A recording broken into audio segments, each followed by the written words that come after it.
আমি এখন মুরগির বাচ্চা বের করব। আসলে দেশি মুরগি আমি 10টা ডিম দিয়ে বাচ্চা ফোটানোর জন্য দিয়েছিলাম। এই দেখেন, মাশাল্লাহ কালকে বাচ্চা ফুটছে। তো দেখছি আসলে কয়টি বাচ্চা ফুটিছে।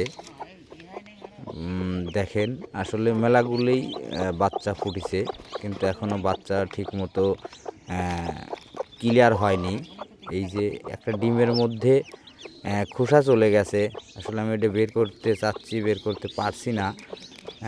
তো এটার বাচ্চা ভিতরে আছে, দেখা যাচ্ছে।